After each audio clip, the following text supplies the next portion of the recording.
A Ride to Happiness is a Mack Extreme spinner, only one of two in the world, and this is known as the most intense Mack Extreme spinner in the world. This is located at Plopsaland, Japan, which if you don't know is about 40 minutes away from Calais and is really easy to get to from the UK, and if you haven't been already, I really recommend that you head over there. So this is my review of A Ride to Happiness. So Ride to Happiness is themed towards Tomorrowland, which is a big festival in Belgium, and by the looks of it they have some sort of partnership with Tomorrowland, which is the whole area that Ride to Happiness is in, which A Ride to Happiness is the only ride within that area, but even then the whole area is really well themed to this one ride. And as soon as you walk in towards A Ride to Happiness, the first thing you see is that incredible JoJo roll coming out of the station, and along with the whole theming and everything, it looks absolutely incredible. It's beautiful to see off-ride, and it's even more when you are on the ride. Slowly watching people coming out of the station, hearing them scream, it really does hype up what you're about to experience when you go onto A Ride to Happiness. And going through the queue line, this has to be probably one of the coolest queue lines I've ever been. You start off with the really cool effect of the Tomorrowland person that is all themed around, with a really cool fan effect where they basically has lights on a fan and it creates sort of like a hologram, and it's really cool. And then you have lots of sort of steampunk kind of theming throughout the queue line, lots of stuff to keep you looking, stuff on the floor and all around. It really is quite cool until you get into the station itself, which really steps up the theming with a massive screen with the same Tomorrowland person, thing, robot, whatever it is, all that within the station, and the music and just everything really hypes you up to go in for A Ride to Happiness. So overall for theming, I think the theming is really good. Could they add a bit more? I definitely think so, but I think if they would have added in too much, it would have been too much and it would take away from the ride experience potentially. So I think what they have got is actually really cool and really impressive, and I wouldn't really change too much of it. Then going on to the actual ride experience itself, A Ride to Happiness is one of the most incredible rides I have ever done. I don't think I have ever seen a ride that rides the way that A Ride to Happiness does, and I'm not under exaggerating it. I was going on it expecting it to be very overhyped, and the hype is real, guys. It really is. And I went during Christmas time, so when it's at its coldest. I am going back in when it's a bit warmer to hopefully see if it does make much of a difference. But even the fact of how good of a ride I had when it was running really cold at its lowest temperatures it can run at, it was still an incredible ride. So you have multiple different elements. Starting off, you have the JoJo roll out to the station. I think this is the one element of the ride that is very same-like for every single ride that you get. But it still is a really good element with lots of hang time. And the first time I went on it, it really took me by surprise because you got airtime on a JoJo roll, which is obviously where it spins round, you kind of get thrown out, and it's a really unique experience. Something that I have never experienced on any other ride in the world. So that definitely has that unique factor going for it. And then you hold for the launch. Now the launch isn't the punchiest. It's a good launch. I definitely think Anubis Next Door was a much better launch.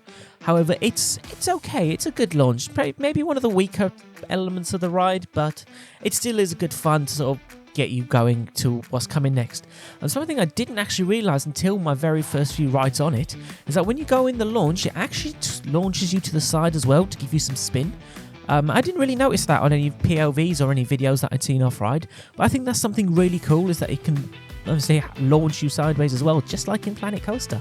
So yeah, that's really cool, which you get just before going up the first element after the launch, where you basically go up and it's a bit of like an aerial thing. I don't really know what you'd call that element. It's a really unique one, but it then goes into a really cool drop, and then all of a sudden it goes incredible. You drop down this vertical drop. It's an incredible drop, especially on those back rows. You are just flung out of your seat for the entirety of the drop while spinning at the same time.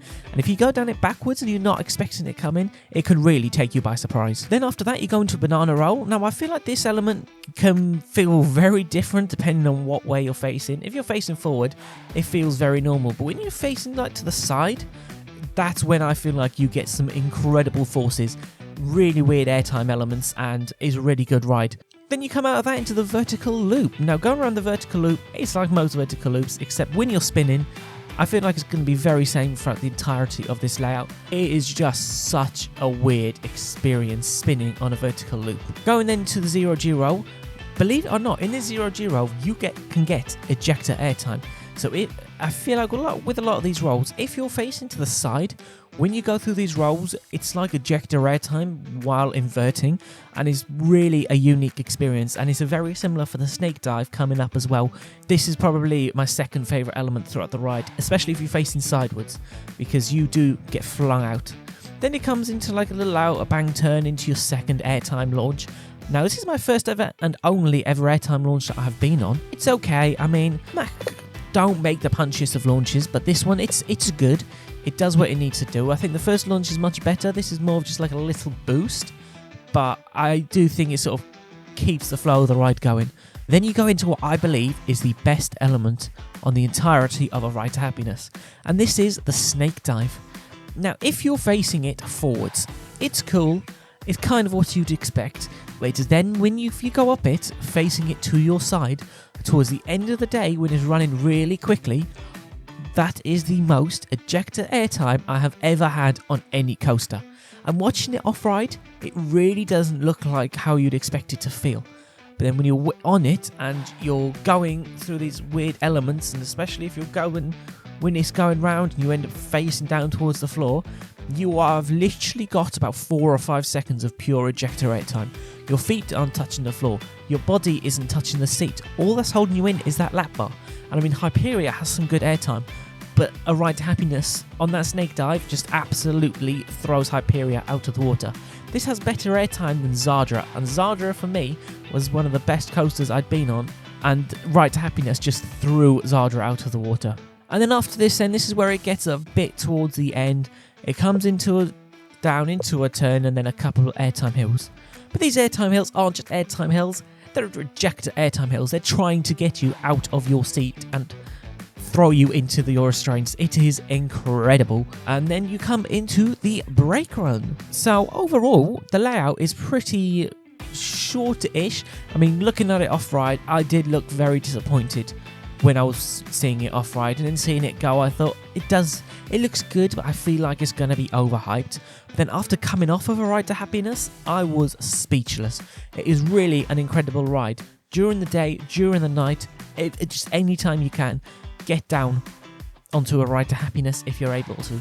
It's really easy to get to. Just jump on the ferry. It's half an hour away from Calais. We done it in a day. It's easily doable in a day. It's a long day, but it is doable in a day from the UK. I could not recommend enough. Get to Plopsaland just for A Ride to Happiness. I believe that it is my #1 coaster. I need to confirm it when I go back in April, but the fact that during the coldest season, on the coldest day where it opened late because of the temperatures being so cold, and it still nearly reaches my #1, I think that says everything that needs to be said. It's an incredible ride. Everyone, if you can, get down to Plopsaland Japan to get on A Ride to Happiness. So overall, what do I rate this coaster? I've got to give it a 9.5 out of 10. What do I think could make it better? I think after the second launch, maybe have another element, maybe like an outer bank helix kind of thing, or something just to make an extra element, because I think after that second launch, it does come into the brake run a bit too quickly. But yeah, it's an incredible ride. Get yourself down to Belgium, to Plopsaland Japan, to ride yourself A Ride to Happiness. But if you guys did like this video, make sure you hit the like button, the subscribe button, and the notification bell to be notified of any upcoming videos. And that's all from me now. Goodbye.